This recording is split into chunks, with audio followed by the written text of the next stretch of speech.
दारा सिंह चौहान जी, जनतंत्र टीवी पर आपका बहुत बहुत स्वागत है।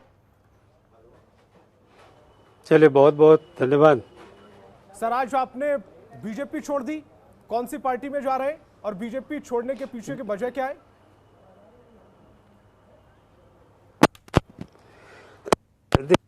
तो मैं कई बार चर्चा कर चुका हूं जी कि जब उत्तर प्रदेश में 2017 के विधानसभा का चुनाव था, जी आपने देखा इस प्रदेश में तमाम जो बेबस लाचार थे, वंचित थे, दलित थे, पिछड़े थे, सारे लोगों ने पूरे मन के साथ भारतीय जनता पार्टी की मदद किया था, साथ दिया था। इसी नाते इतने बड़े दो बहुमत के साथ सरकार बनी थी। तो बनने के बाद जो पिछड़े थे, जानते हैं कि उत्तर प्रदेश में आधे से आधी आबादी जो पिछड़े हैं, जिनको बहुत दिनों तक न्याय नहीं मिल पाया, शायद उनको इंसाफ की उम्मीद थी, लेकिन 5 साल की सरकार में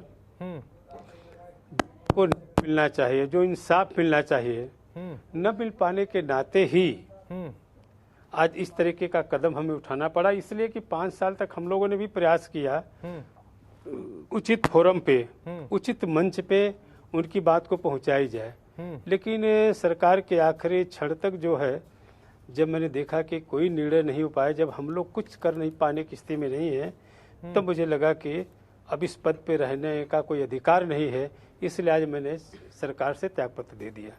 इस त्यागपत्र से पहले आपकी बीजेपी के किन किन मंत्रियों से बातचीत हुई? क्या क्या बातचीत हुई? क्या मुख्यमंत्री से आपने बातचीत की? क्या मुख्यमंत्री ने आपकी जो शर्तें थी या आप जिन मुद्दों को उठाना चाह रहे थे उन पर गौर नहीं किया? क्या नाराजगी थी मुख्यमंत्री से आपकी? देखिए, पूरे प्रदेश में वो बताने की जरूरत नहीं है कि किन किन मुद्दों पे सारे लोग नाराज हैं। आपने देखा आज पूरे प्रदेश का जो नौजवान है आज सड़कों पे घूम रहा है, रोजगार के लिए परेशान है। आज इस प्रदेश का जो किसान है, जिसे रात में आज इसे अपने घर में रहना चाहिए, आज जाड़े के दिन में अपने खेत को बचाने के लिए जानवर से आज खेत में सो रहा है। आज इस सबसे बड़ी आबादी जो ओबीसी की है, जो अपने हक अधिकार के लिए जब से सरकार बनी और जिन्होंने बनाने का काम किया, आज पूरी तरीके से परेशान है कि साथ उसे न्याय नहीं मिल रहा है। आपने देखा होगा रोजगार को लेकर तो हर समाज के लोग परेशान थे।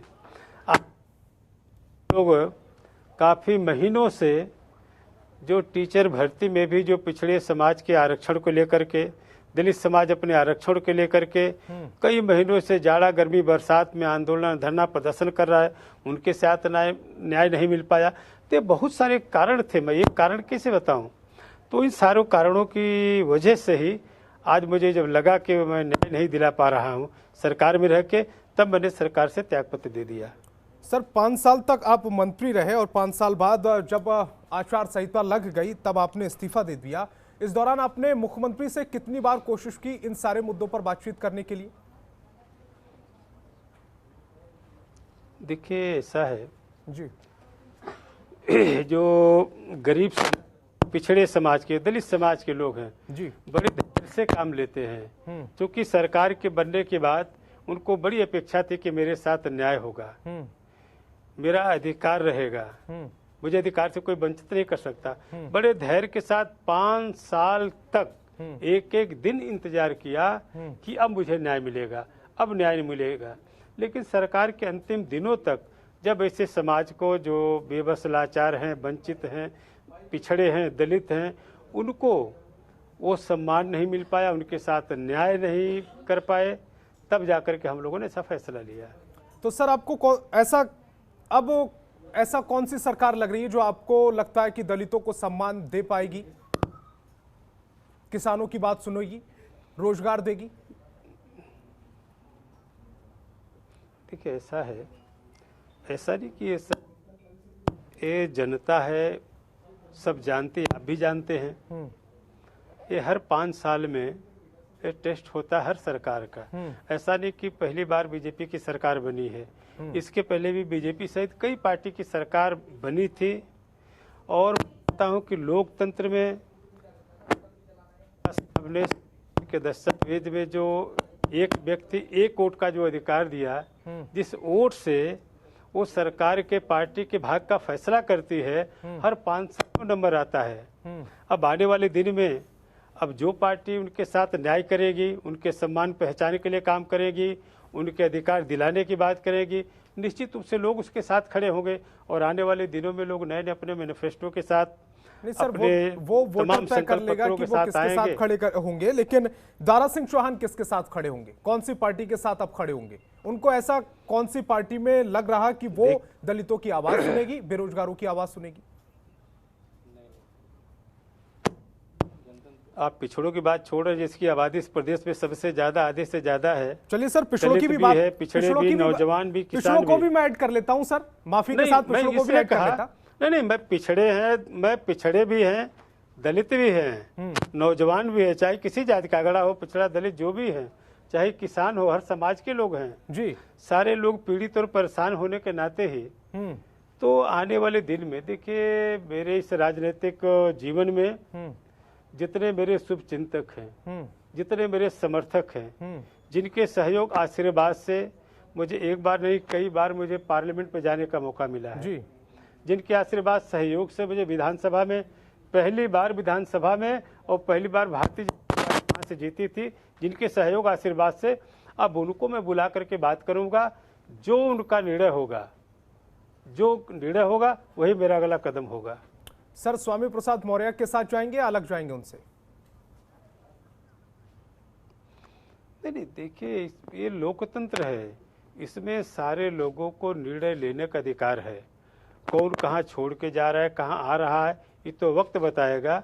लेकिन अपने समर्थक साथियों, शुभचिंतकों के साथ मैं बैठक करने के बाद, उनकी राय जानने के बाद फिर अगले कदम की जानकारी मैं आपको दे दूंगा।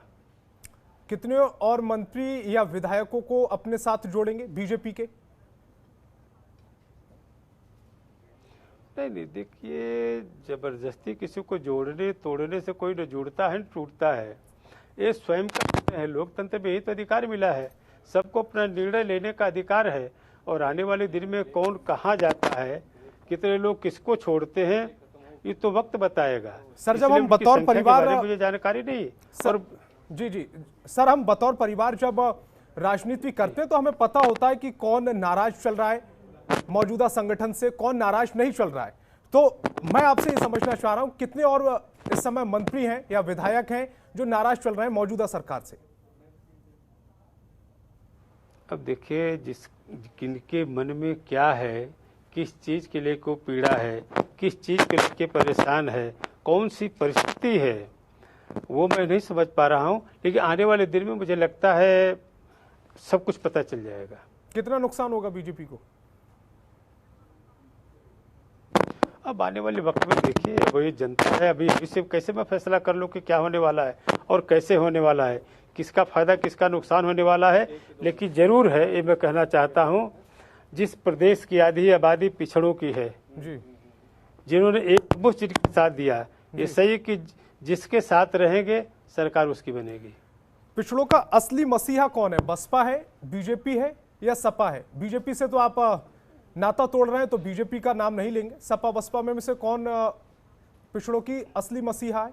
अब आने वाले दिन में अब मैं कहा ना, मैं अपने के सारे चहेतों, अपने समर्थक सहयोगी हैं, उनसे पूछने के बाद कि कौन सा सबसे बड़ा समर्थक और सहयोगी सिद्ध हो सकता है भविष्य में, उसके बाद मैं निर्णय लेने के बाद आपको बताऊंगा जरूर।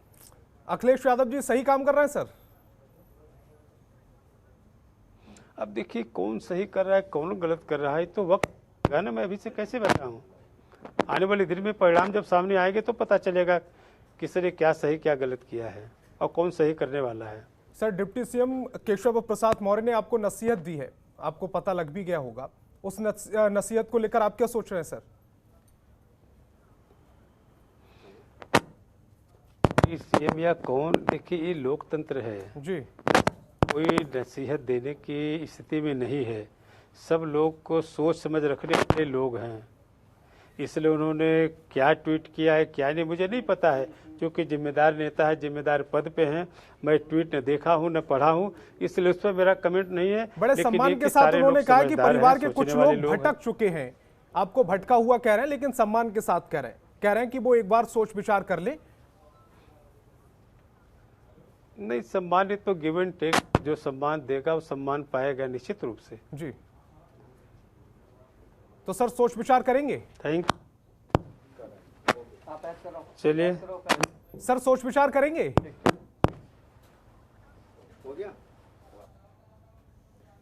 तो पूर्व कैबिनेट मंत्री दारा सिंह, जिन्होंने आज बीजेपी से इस्तीफा दिया और अब किस पार्टी में जाएंगे, ये तमाम कयास लगाए जा रहे हैं, लेकिन फिलहाल वो बीजेपी में नहीं है। उन्होंने बीजेपी से इस्तीफा दे दिया है और अब ये कयास लगाए जा रहे हैं। जैसे हम बातचीत कर रहे थे, वो कह रहे थे कि दलितों की बात इस सरकार में नहीं सुनी जा रही, पिछड़ों की बात इस सरकार में नहीं सुनी जा रही, रोजगार का एक बड़ा मसला है, मुद्दा है, इसके अलावा किसानों की बात उन्होंने की। इन मसलों पर जिस भी राजनीतिक संगठन से उनकी बातचीत होगी, वो उसी के साथ जाएंगे।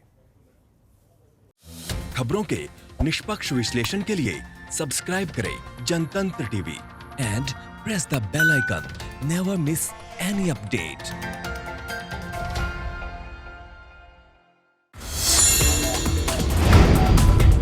Download the Janatantra TV app, available on Google Play and App Store. Download it now.